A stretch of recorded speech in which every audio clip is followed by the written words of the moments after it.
সবাই হরিবল বললো, কিন্তু এই পাড়ায় কেউ বললো না। এটা আলাদা পাড়া, এটা বাংলাদেশ, এটা ভারত। ওই যে দেখা আছে, আমি বলছি বলে এটা বাংলাদেশ আর এটা হচ্ছে ভারত। ঠিক ভগবানের কাছে চাইবার সময় যখন তো গড় করে হাত ওঠে, হরি বলিবার সময় তখন আর হাত ওঠে না, তাই তো? সবাইকে হরি বলতে হবে, শুধু হরি কথা শুনতে নয়, সবাইকে বলতে হবে নিতাই গৌর হরি বল।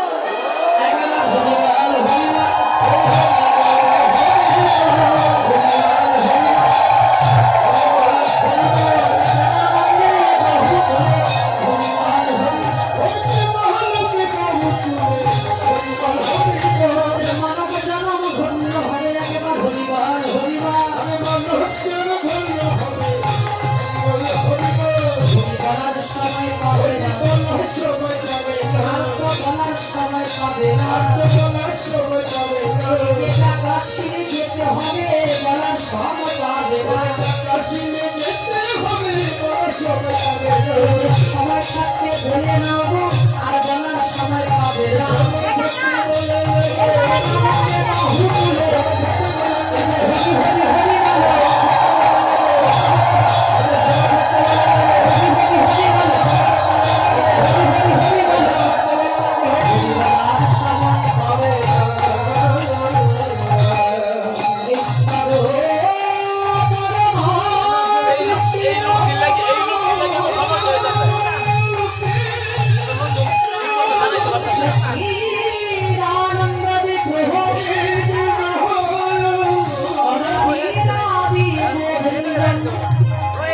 সর্বকার হরে কারণ হরে নাম হরে নাম হরে নাম হরে লোকে বলে চলো নাচতে গো নাচতে গো নাচতে গো আমার গতি অন্য করে হবে জীবিকা ধার করিবার লাগি ওই না শুনে ধরি তীরে ভক্ত গণকে সঙ্গে করে ডেকে বলে নাম গোড়া একবার তোকে বাহু চরণ করে সবাই মিলে হরি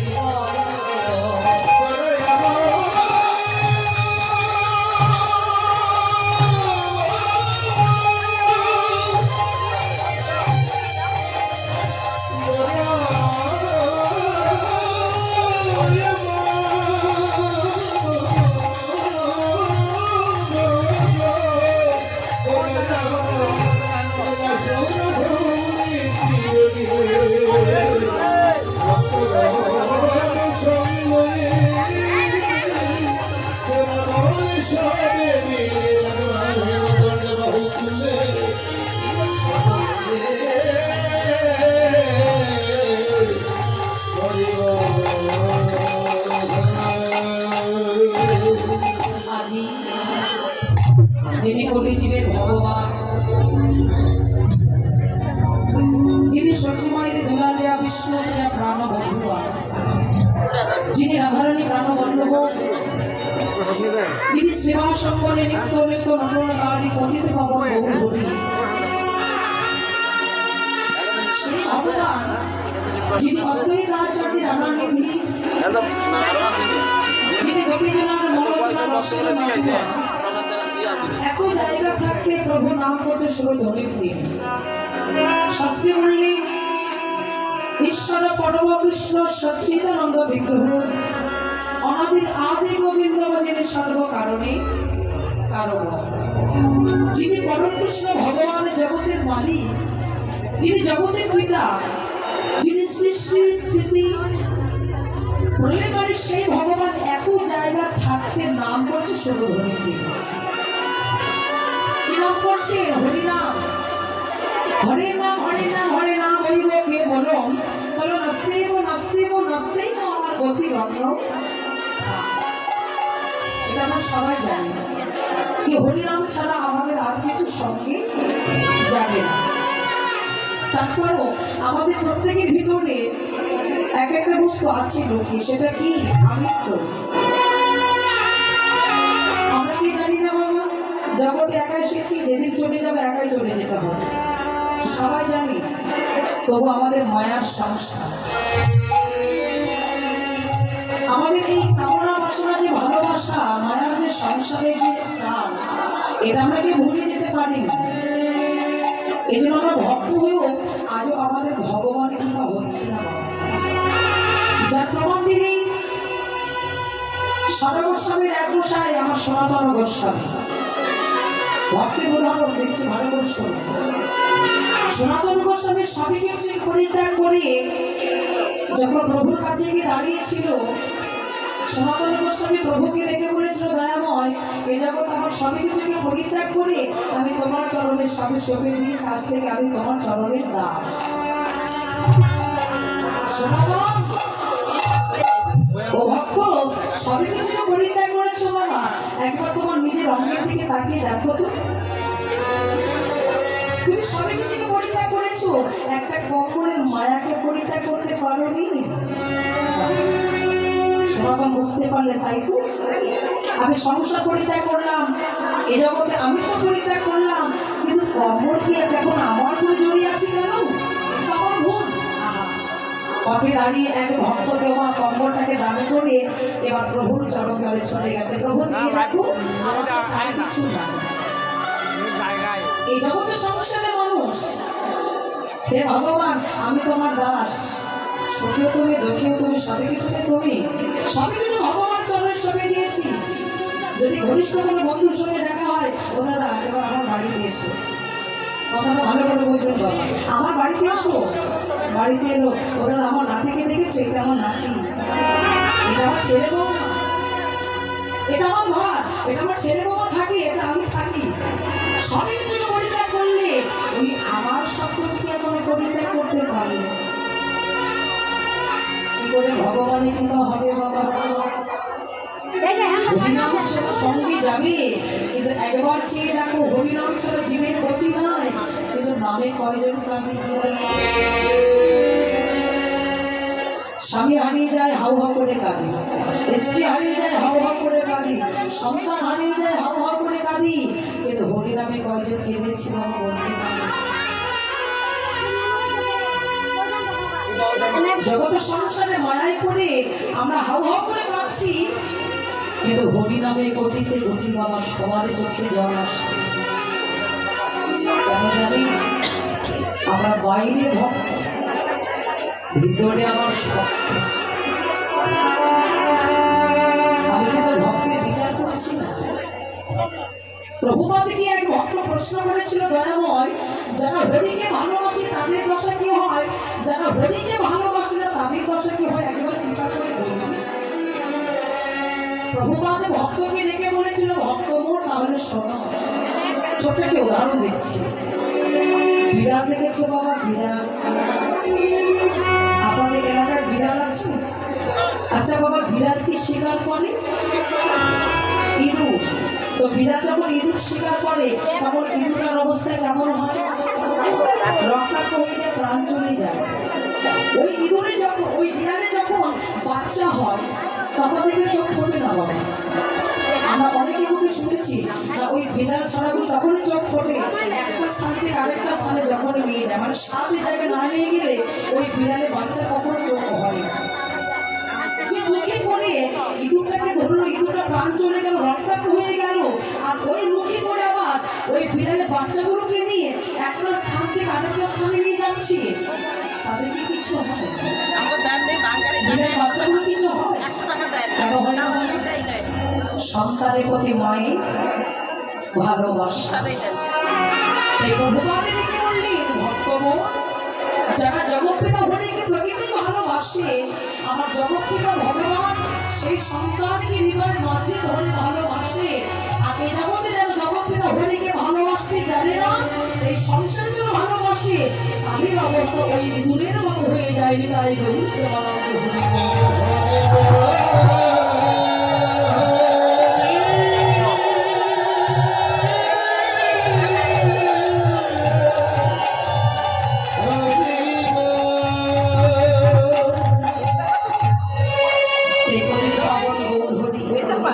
কালো ছিল ভগবান সাদা হয়ে গেল, গোয়ালা ছিল ব্রাহ্মণ হয়ে গেল, চোর ছিল ভগবান সাধু হয়ে গেল, মূর্খ ছিল পণ্ডিত হয়ে গেল।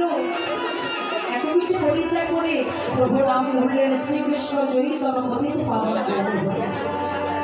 এটা আমার কথা নয়, চৈতন্য চরিতামৃতে যা প্রমাণ আছে না, 24 বছর বয়সে প্রভু যেদিন সন্ন্যাস ধর্ম পালন করেছিলেন।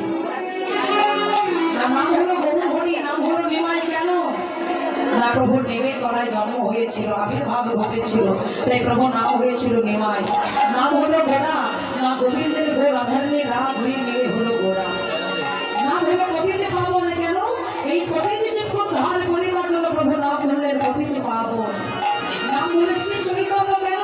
বলে হব জীবের সবই কিছু হয়েছে, যেটা আমাদের এখনো হয়নি বাবা, সেটা হচ্ছে অচৈতন্য। এটা অচৈতন্য জীব, আমাদের এখনো চৈতন্য জাগেনি। আমার চৈতন্য প্রভু কি করলেন না, এই গরি হব জীবের হৃদয় আকাশে চেতনা শক্তি জাগাবেন বলে আজ প্রভু নাম ধরলেন শ্রীকৃষ্ণ চৈতন্য পতিতে পাবন গৌর। তাই প্রভু এত জায়গা থাকতে প্রভু নাম করছে শুনে ধনির তীরে। ওই সুরধনের তীরে প্রভু যখন নাম করলেন, আর ওই থেকে লক্ষ্য করে যিনি পদ রচনা করলেন রাধা মোহন দাস, যার বাড়িটা ভারতবর্ষে মুর্শিদাবাদ, তিনি প্রথমবার দেখেছেন কি, হে বসে অতি করা সুমধুর হাস্য করা জগ জন নয়ন আনন্দ। আমাদের কতগুলো অনুভূতি করতে হবে বাবা, মধুর আসন করুন। কি বলেছে? হে বসে অতি করা, হে মানে কি বাবা? মানে কি? মানে সোনা। সোনার অনেক নাম আছে। মানে সোনা, কাঞ্চন মানে সোনা, ভ্যানাক মানে সোনা, সুবর্ণ মানে সোনা। যখন এত কিছু থাকতে আমার প্রশ্ন করি, ওই সোনার সঙ্গে তুলনা করলেন কেন? আচ্ছা বাবা, আপনাদের এলাকায় সোনা কোথায় পাওয়া যায় বলুন? মুদিখানা দোকানে, মুদিখানা দোকানে সোনা পাওয়া যায়। আর কোথায়? চায়ের দোকানে। আর কোথায় বল? ফুচকার দোকানে। বাহ, হরিবল। কিংবা বাজারে অনেক দোকান আছে, সব দোকানে কি সোনা পাওয়া যায়? ওই দোকানের মধ্যে কিন্তু ভাগ আছে। তাই মহাজন বললেন এই জগতে সোনা পাওয়া যায় কোথায়? সব দোকানে নয়, একমাত্র জুয়েল আসছে দোকানে গেলে এই জগতে সোনা পাওয়া যায়। আমার মহাজন বললেন এই জগতের সোনা যেমন দোকানে মেলে যায়, আমার গৌর সোনা যেমন দোকানে মেলে। কোন দোকানে? সাধুগুরু বৈষ্ণবের বাজার বসেছে। এই বাজারে যে শত শত দোকান আছে, তবে সব দোকানে নয়, কোনো কোনো দোকান একেবারে বন্ধ হয়ে গেছে বাবা। কোনো কোনো দোকান বন্ধ হয়ে গেছে, একেবারে শাটার পড়ে গেছে। আসলে যত ঘুম ধরে, বাড়িতে ঘুমাবার জায়গা নাই। ও দোকানে কোনো কাস্টমার যাবে না আমার ভগবান যাবে? আর কার ঘুম আসে না এখানে? সবাই এসো, হরিনাম শুনলে ঘুমিয়ে পড়বে। শাস্ত্রে বললেন শ্রীমদ্ ভাগবত না, হরিনাম শুনতে শুনতে যদি কেউ ঘুমিয়ে পড়ে তাহলে মরে জন্ম নেবে ব্রাহ্মণ কুলে। কেন বাবা ভুল বলেছে তাই না? কোন করে জানো ভাবে গো? বরাহনন্দ ভগবানের দশাবতার হয়েছিলেন, বরাহ অবতার। আমি চাই না এখানে পূর্ণি করলে সে পাপ পেয়ে ঘরে চলে যায়। তাই যে ঘুমাচ্ছে তাকে জাগিয়ে দিন, হরিনাম শোনা, হরিনাম এগুলো ধরে যাবে, ধরে বলবে দেখুন ঘুম আর আসবে না। তাই মহাদেব বললেন আমার ভক্তের দোকানে সোনা মেলে, তবে কোনো ভক্তের দোকানে, আমার ভক্তের দোকানে যদি সোনা পেতে চাও, কোনো ভক্ত একেবারে চেয়ে দেখো, তোমরা আমার গৌর সোনা পাবে। তবে কোন দোকানে জানো? একেবারে দোকান পেতে বসে থাকো।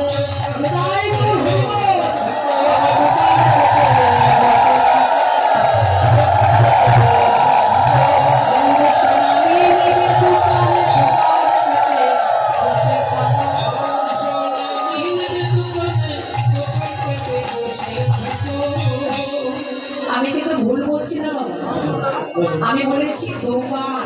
আমি আগে বলেছি দোকান, কিন্তু পরে বলেছি দোকান পেতে বসে। এই যে ভগবান প্রত্যেকে দুটো করে কান দিয়েছে না, এই দোকান পেতে বসে থাকলে আমার গৌর সোনা এই দুই কান দিয়ে ভক্তের হৃদয় ঘরে প্রবেশ করবে। তাই গৌর হরি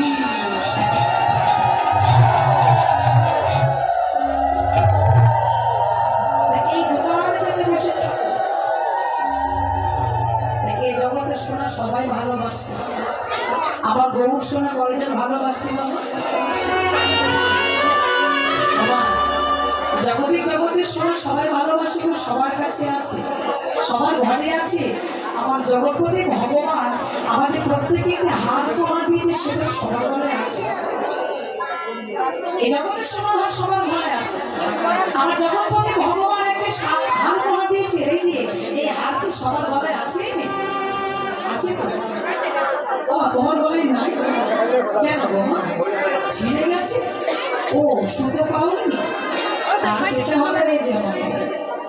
হরিবল বাবা, এই তুলসী মানে অনেক গুণ আছে গো। ওই যে সোনার হাতটা পড়েছ, যে মৃত্যুসজ্জা পড়বি, ওই হাসপাতালে যাওয়ার আগে তোমার আপন জনগুলো তোমার কাছ থেকে হাড়গুলো খুলে নেবে। যিনি আমার পরম বন্ধু জগৎপতি ভগবান প্রত্যেকে যে হাড়টা দিয়েছে, এটা প্রাণ চলে যাবে, মরে যাবে, শ্মশানে যাবে, তবু এই হাড় খুলে নেওয়ার এই জগতে কোনো ভক্তির অধিকার নেই।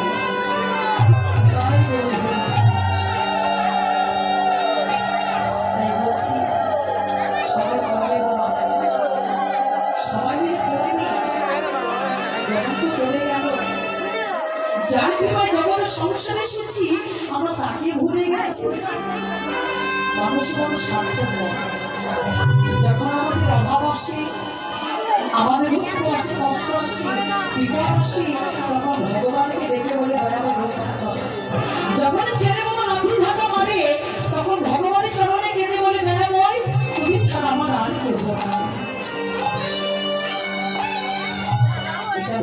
চাওয়া পাওয়া নয়। যারা প্রকৃত ভক্ত তারা দুঃখে ভগবানকে ডাকে, সুখেও ভগবানকে ভালোবাসে। আমার মতো ভক্ত বলে যারা এই জগতের সংসারকে ভালোবেসে তো ভাগ পেতে শুধু ভগবানের কাছে নিয়ে গেছে। ভক্ত কাকে বলি? যিনি পরম বৈষ্ণব চূড়ামণি হলো, বৈষ্ণব চূড়ামণি, বৈষ্ণব শিরোমণি, যার নাম হলো দেবাদিদেব মহাদেব। মহাদেব কোথায় থাকে? শ্মশানে। পার্বতী ভোলানাথের কাছে ছুটে গিয়ে বলেছিল, ভোলা আরে যে ভক্ত হবে সে তো মন্দিরে সাধনা করবে, আরে যে ভক্ত হবে তার গলা বড় বড় মালা থাকে, তাদের সঙ্গে তিলক থাকে। তুমি কেমন ভক্ত?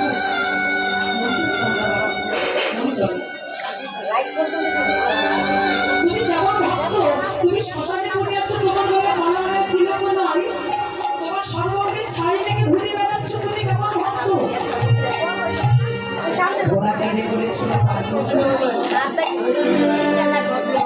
আমি তো মালা করিনি, আমি তো তিলক করিনি, তুমি তো দেখতে পাচ্ছ না, আমি বাহিরে সাজাইনি, আমি সাজিয়েছি আমার ভিতরে।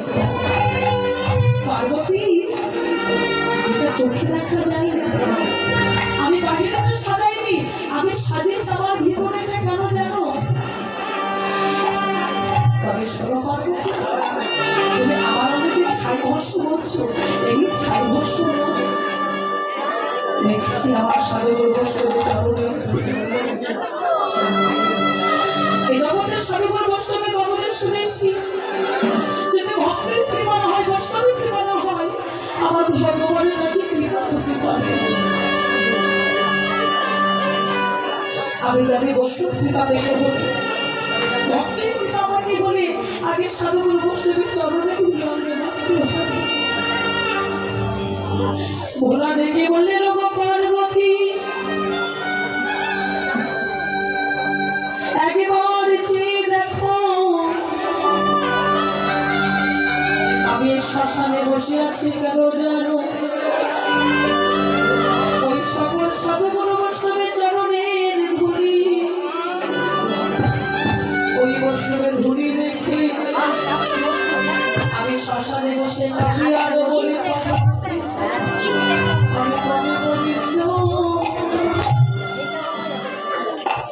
গোবিন্দ যুগল চরণ চরণ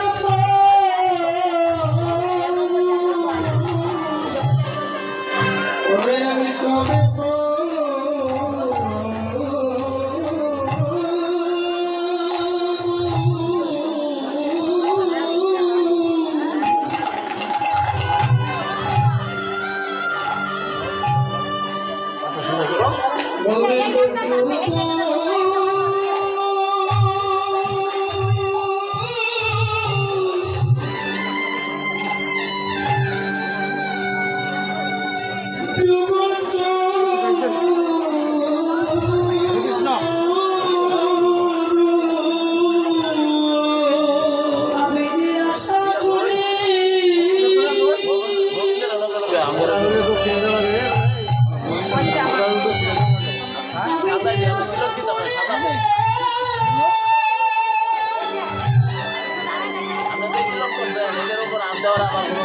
আমি বসে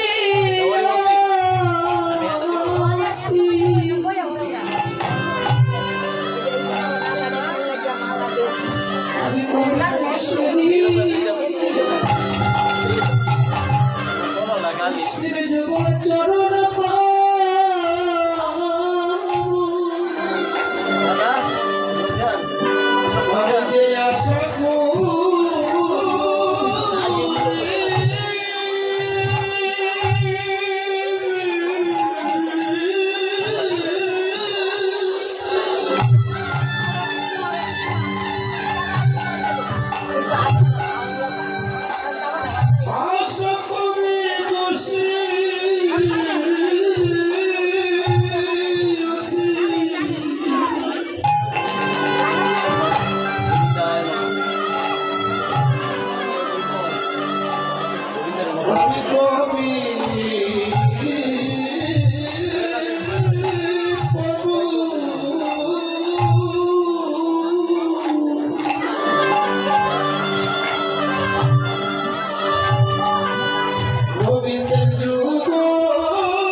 যদি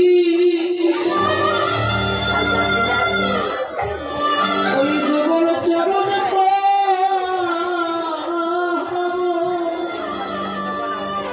বড় আশা করি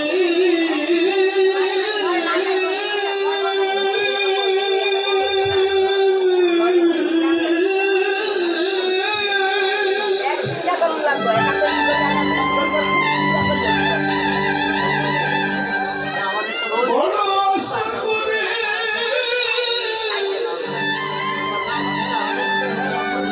আমি বসে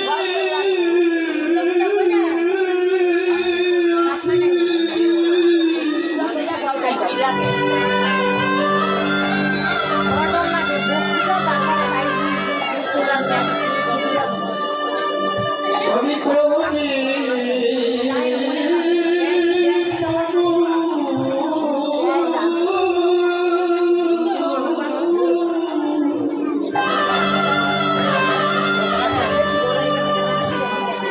গোবিন্দের যুগ